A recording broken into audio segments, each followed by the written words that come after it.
On est aujourd'hui avec Tommy et Émeric qui vont nous parler du nouveau monde. Adicias. Adicias. Alors, le nouveau monde, on vous avait déjà reçu il y a quelques temps pour parler de cette web-série post-apocalyptique. On va rappeler, pour ceux qui n'avaient pas suivi à l'époque, le nouveau monde. Qu'est-ce que c'est que cette web-série? D'où c'est venu? Alors, cette web-série, c'est venu donc de notre imagination, où on voulait écrire quelque chose qui... notre vision des choses sur un monde... sur le futur de notre monde. Et donc, c'est arrivé jusqu'à le nouveau monde qui, maintenant, est en web-série. Cette web-série, donc évidemment, on va peut-être détailler un petit peu sans trop en dévoiler. Post-apocalyptique, pourquoi? Qu'est-ce qui se passe dedans? C'est comme un petit peu les prémices de l'histoire. C'est bête à dire, mais en fait, ça vient d'un virus. Donc un virus qui a décimé les 75% de la population mondiale. Et on va suivre un groupe de survivants. Leur but, c'est de rejoindre une base militaire pour survivre. Ou pas. Ça, c'est à découvrir, bien sûr, durant les épisodes.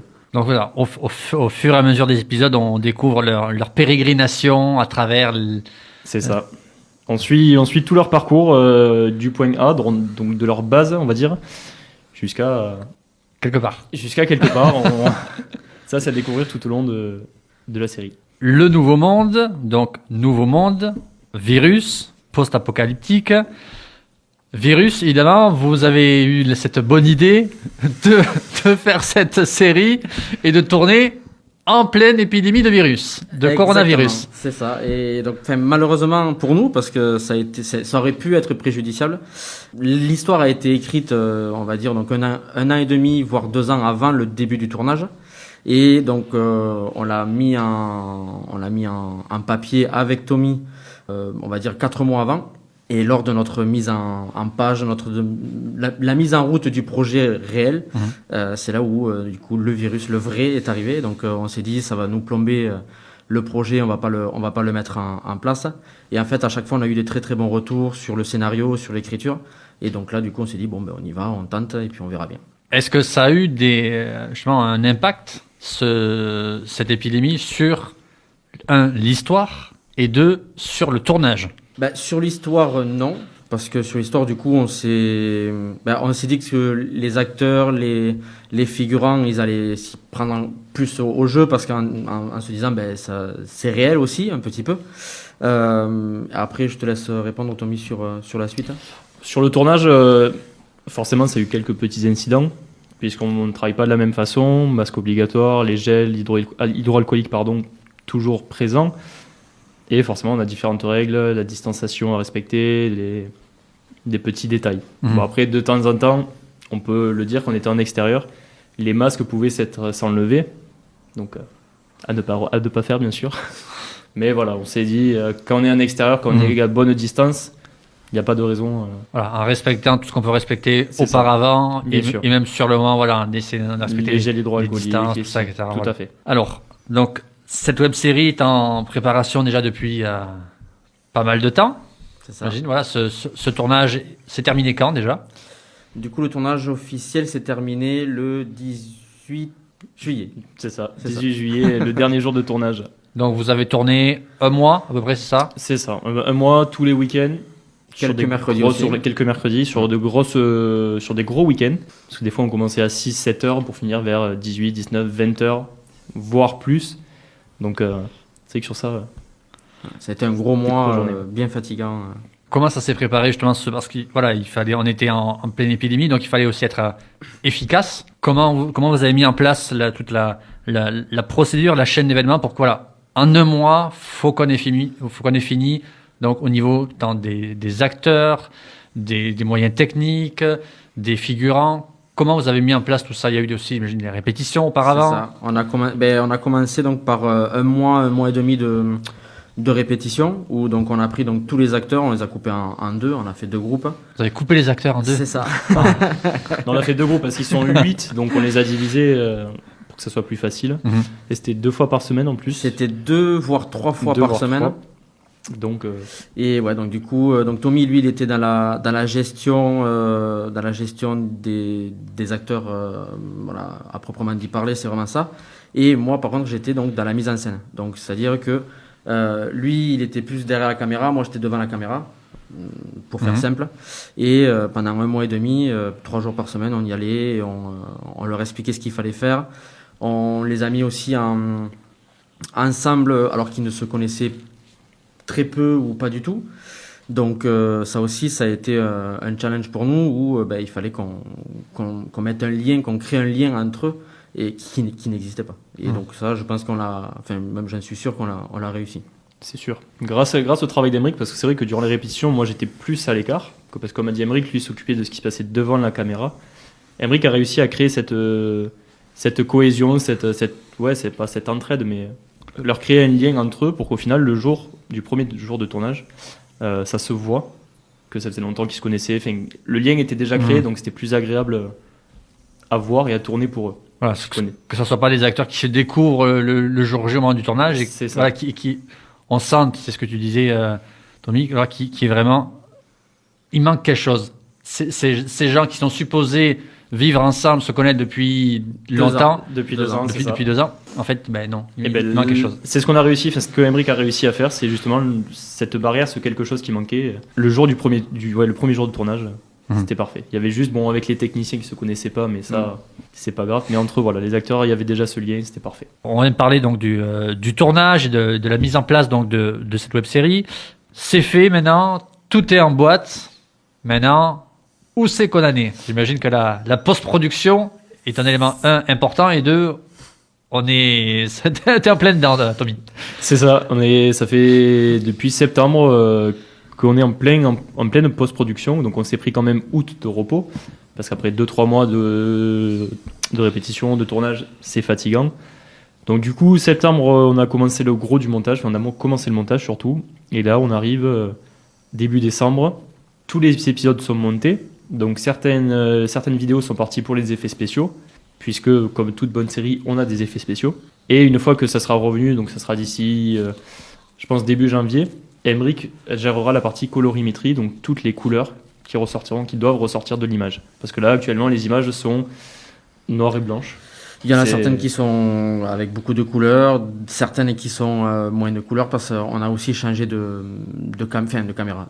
On avait plusieurs caméras, donc avec certaines, c'est pas les mêmes réglages. On avait aussi des drones, donc il y avait plusieurs caméras qui étaient. Chaque caméra finalement avait sa propre exposition, sa propre lumière, sa propre qualité, etc. Et en passant d'une image à l'autre, ça se verrait. Donc il faut aplatir le tout et équilibrer l'ensemble. C'est ça, il faut tout remettre sur la même couleur. Et après, il y a aussi le style et l'ambiance que nous, on veut mettre aussi, qu'on a décidé avant de commencer la série, où on avait pu discuter de savoir ce qu'on voulait comme aspect, d'être un peu plus bleu, donc avoir un peu froid. Enfin voilà, tout ça qui se mélange et qui se met en place et qui donne aussi un style à la série. Et donc ça va passer par la couleur à l'image. Question justement, là, tu parles de couleur bleue. Pourquoi bleu, par exemple, plutôt que donc, couleur froide, plutôt que couleur plus chaude? Parce qu'on a l'image apocalyptique, souvent de désertique, de chaud, de jaune. Pourquoi plus froid, justement, plus bleu? Parce que du coup, nous, quand on l'a écrit, on a décidé de faire quelque chose, une écriture triste. Donc, qui dit triste, donc dit bleu. Un filtre, on va dire bleu. Les couleurs ne seront pas seront fades. Voilà, pour vraiment avoir un style triste, sans. En gros, ça serait sans futur, sans possibilité d'aller vers l'avenir, et donc d'être bloqué là, d'être en sens interdit ou cul-de-sac. D'accord. Donc voilà, cette web-série en préparation en ce moment, en post-production. Combien d'épisodes? Quelle durée? Alors là, on est sur 5 épisodes, sur une vingtaine de minutes à peu près chaque épisode. Donc on a le premier épisode qui est à 28 minutes. Donc c'est le plus gros, c'est celui qui doit présenter les personnages, le contexte, tout ce qu'il y a à savoir. Et ensuite, on passe sur une vingtaine de minutes sur les autres épisodes. Évidemment. Donc qui dit post-production dit aussi travail pour faire le tri dans les images. J'imagine qu'un mois de tournage... Ça, on fait des images. Voilà. Pour faire 5 épisodes de 20 minutes, normalement on dit 100 minutes. Ok, facile. Il y avait plus que 100 minutes. C'est énormément de vidéos à trier une par une. Bon, généralement, on sait quelles prises sont bonnes, mais des fois, on pouvait recommencer les prises 7, 8 fois, 10 fois, si c'est pas plus. Donc, on doit tout reprendre, prendre ce qui nous intéresse, parce que certaines images tournées ne seront pas utilisées. Donc, on doit toujours se réadapter à la situation. Et j'imagine, encore une fois, que avec tous ces rushs, il y a aussi des moments que vous allez garder, mais qui ne figureront pas dans les épisodes. C'est ça, il y a toujours des moments de rigolade, que ce soit à cause des acteurs, à cause des techniciens, on a toujours ces fous rires qu'on va garder forcément pour un making-of qui peut-être sortira, on verra. Quel moment, là je vais vous donner un petit effort, quel moment vous a le plus marqué au cours de ce tournage? Moi j'en ai un, c'est bête à dire, mais c'est le premier clap sur le tout premier jour de tournage. Voilà, se dire, ça y est, notre série est lancée, le tournage est officiellement lancé. Ça fait quelque chose. Enfin, c'est toujours. J'avais presque la larme à l'œil, me dire, voilà, aujourd'hui on y est. On a fait venir des gens. On s'est embêté à écrire, à tout mettre en place, et aujourd'hui on est là. C'est le premier jour. Et voilà. Enfin, forcément, le premier clap, le dernier clap, c'est toujours quelque chose. Moi, ça m'a fait quelque chose. Après, il y a eu d'autres moments oui, après, il y a eu intenses aussi. Il y a eu beaucoup de moments. Moi, sur les deux, il y a donc le premier, c'était pendant les répétitions, où là, il y avait vraiment tout ce qui était la technique de mettre en place, de créer le lien, comme on disait tout à l'heure, etc. Donc déjà, d'avoir tous ces gens-là qui ne se connaissent pas et qui commencent à nouer un lien, à rigoler ensemble, je trouvais que là, nous, on avait fait... moi, je me disais, ça y est. C'est comme ce qu'a ressenti Tommy sur le premier clap. Moi, je l'ai ressenti pendant la mise en place, pendant les répétitions. Et par contre, celle qui m'a réellement touché, c'est quand on était dans une forêt à Marcorignan, où en fait, là, on avait... je crois qu'on avait une trentaine d'acteurs, figurants, acteurs, etc. Et en fait, c'était sur une scène où tout le monde devait se mettre en action en même temps. Et donc nous on filmait, on était collés derrière le caméraman. Et même rien que là d'entendre parler, ça me donne des frissons où on a dit action, il y avait tout le monde qui arrivait en même temps au même endroit et c'était... on tournait la tête à droite, à gauche, derrière, devant, ils arrivaient tous en même temps.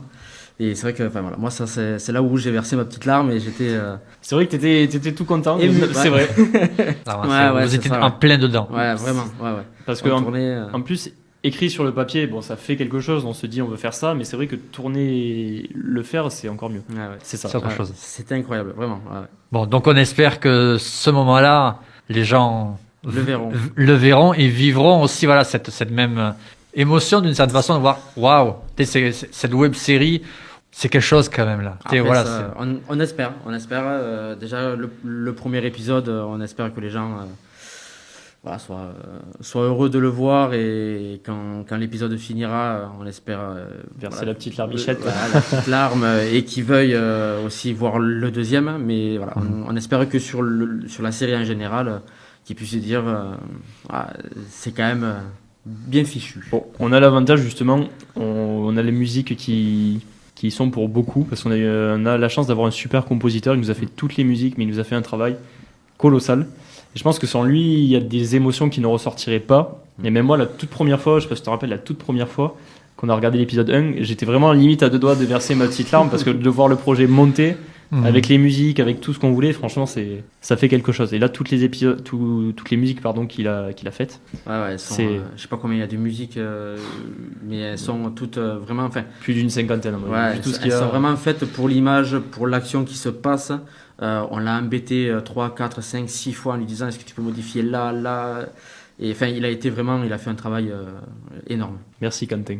Et donc cette diffusion de cette web série, elle est prévue pour quand? Nous sur les papiers, ce qu'on va faire surtout, c'est que on va faire une première petite diffusion, mais que pour les acteurs, courant février-mars, parce qu'il faut quand même qu'ils voient leur travail. C'est ça. On nous envoie souvent des messages on veut voir. Mais il faut quand même qu'ils gardent cet effet de surprise. Donc voilà, courant en février-mars, donc une diffusion pour eux.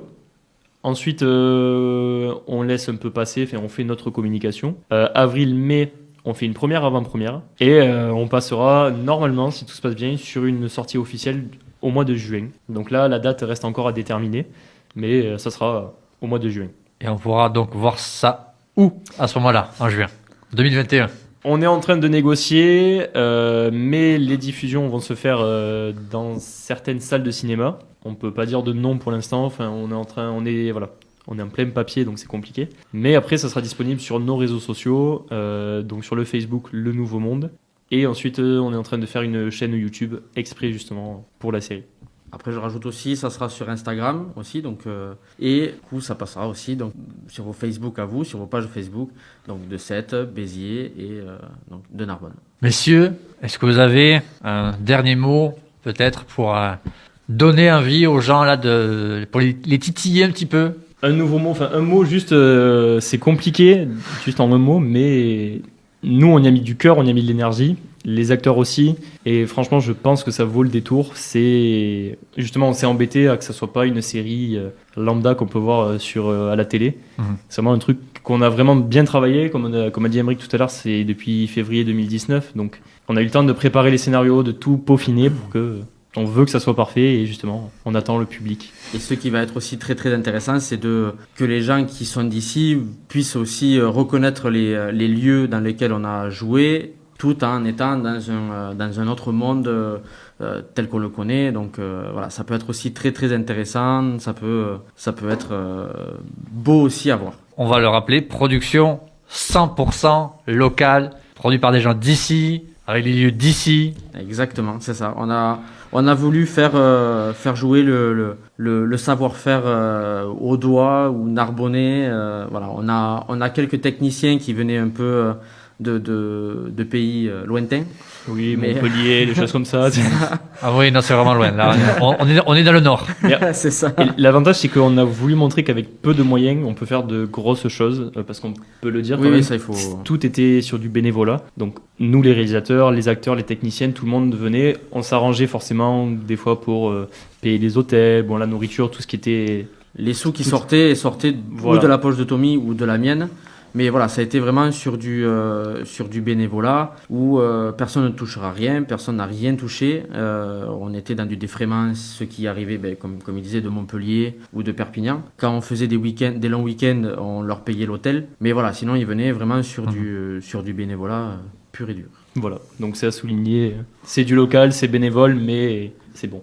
Et on remercie aussi donc toutes les personnes qui ont participé de près ou de loin à cette série. Tommy, Aymeric, merci beaucoup pour nous avoir donné envie de voir cette web-série Le Nouveau Monde qui sortira donc en 2021. Merci. Merci à toi. Et puis, Merci beaucoup. Adicias. Adicias. Adicias. Adicias.